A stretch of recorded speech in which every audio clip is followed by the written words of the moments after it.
Constantine, I want to talk to you about Prince Harry. It's not a subject I ever willingly bring up from a sense of personal joy about wanting to discuss him.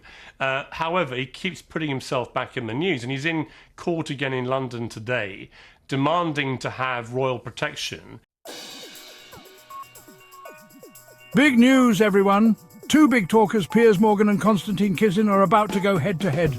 Get ready for a war of words on everything from Harry and Meghan's royal family drama to the hot topic of transgender athletes. Constantine, my friend, always good to see you, though I have a feeling we might annoy some people today. Piers, the pleasure's all mine. And yeah, annoying people is kind of my thing these days. First up, free speech. Constantine, you've got a pretty interesting story about a university trying to shut you up. Oh man, it was crazy. 2018, this university wanted me to sign this silly behavior agreement. Basically, a promise to not offend anyone. I said, no way. I mean, where does it stop? Right, but what about, let's say, really hateful speech? Where do you draw the line? That's the hard part, isn't it? I mean, No, actually, what I mean is, who gets to decide what's hateful? It's a slippery slope. I see. Whenever he and his family are in the UK, despite quitting the country, quitting royal duty, and spending the last few years trashing the family and the monarchy. Should he be entitled to have royal protection? Well, actually, even in the court case that is now happening, one of the things that is clear is that he was being offered protection as any high-profile public figure would be in the UK. It was simply not at the level that a working royal would be offered. Piers, you say you don't bring this up willingly. I don't really pay much attention to these people, but I do remember distinctly some time ago them quitting public life and moving on.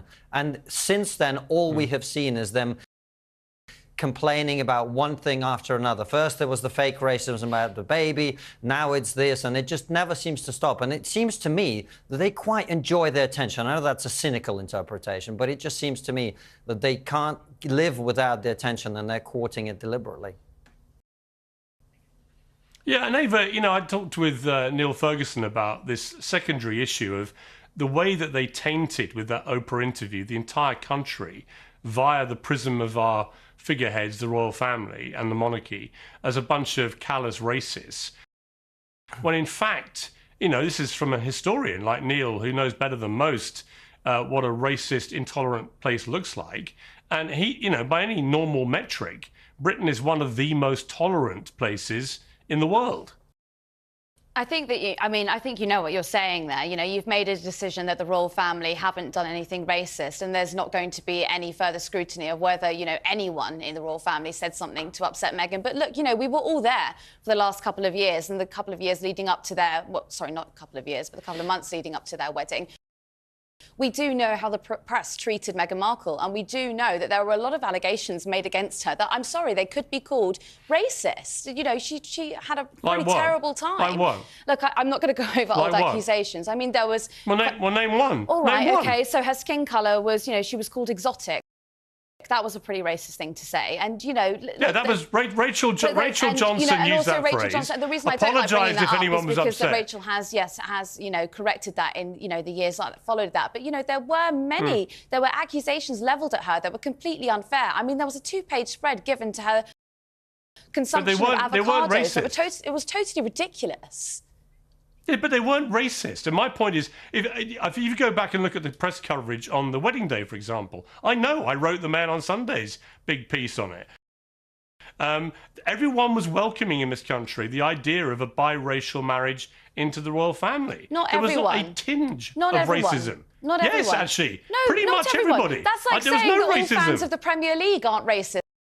And we do know that people who comment on it, all the footballers' Instagrams after every single match do put racist comments on there. But you can make an argument that the Premier League itself is not racist. Look, I think there was a level of introspection that was levelled at Meghan Markle that was totally unfair, totally uncalled for. And no wonder she basically had a breakdown and had to leave the country. Yeah, I don't think it was that at all. I think she was a very cynical person who decided to hook her claws into Prince Harry as a meal ticket for life, dragged him back to California for the good life in a mansion where they trade off their royal titles for hundreds of millions of dollars, and I think it's despicable. However, we can agree to disagree. Maybe on this one we might find some agreement. Constantine, This once again, this issue of trans athletes competing in women's sport has reared a very ugly head in terms of what happened in Illinois in a cycling competition, a women's cycling race, where the gold and silver medals were won by two biological males identifying as trans women. Now, this is the latest in a long series of these farcical results in women's sport, which are clearly eroding the fairness and equality and integrity of women's sport. And my question is simply, why are we still allowing this to happen? Why are official sports bodies not just banning it completely when there's such an obvious disadvantage to women born with female biological bodies?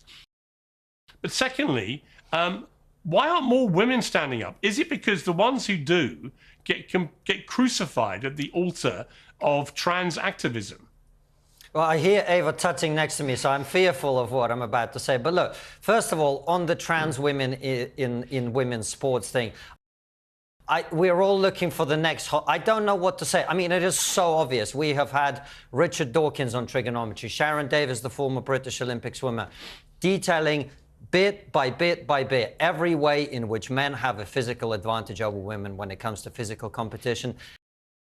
And by the way, you don't need to be a scientist. You just need to have a brain, look around to know that there is a physical difference between men and women.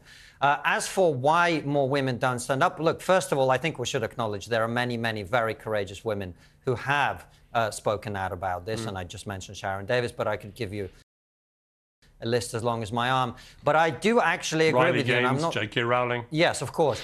I generally don't buy into the sort of allegations that men and women are treated differently in lots of different fields. But I do think actually on this issue, it is true. Women, I think, are perceived as being slightly more vulnerable.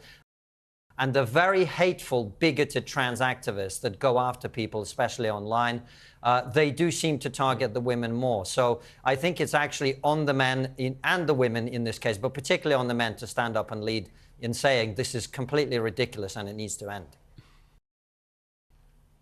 Okay, Ava, my question for you. When was the last time a trans man competed against biological men and beat them?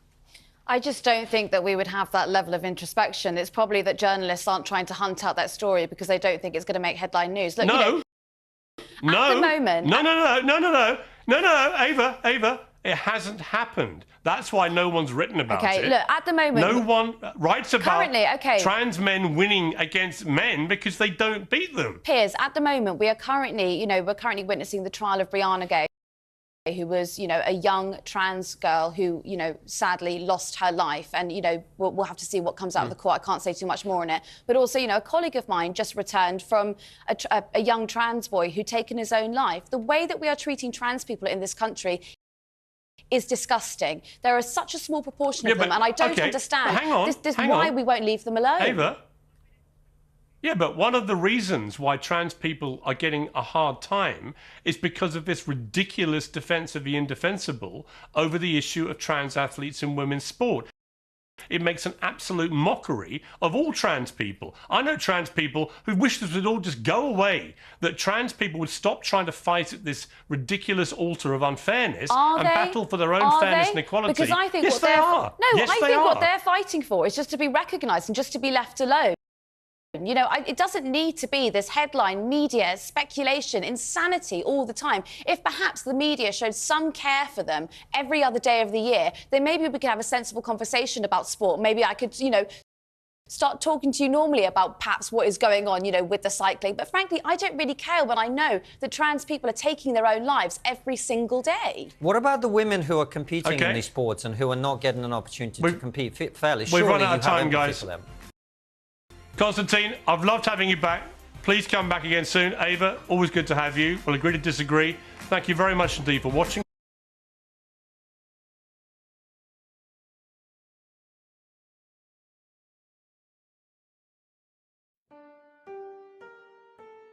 Next, the royal family drama, Harry and Meghan. Constantine, you've been pretty tough on them. Look, I feel bad for the Queen. She's a national treasure. But Harry and Meghan, I think they've acted, well, let's just say I'm not a fan. Starts to speak, I agree, it's a disgrace. A total betrayal. The way they've treated the monarchy. And lastly, the tricky issue of transgender athletes. This is a tough one. We need to be welcoming, but what about fairness? Women's sports need to be protected. What do you mean by that? I mean, there are physical differences between men and women. We can't just ignore that. It's about making things fair for everyone. Right. And there you have it, folks, a battle of the big talkers. More to come on this complicated issue, so don't go anywhere.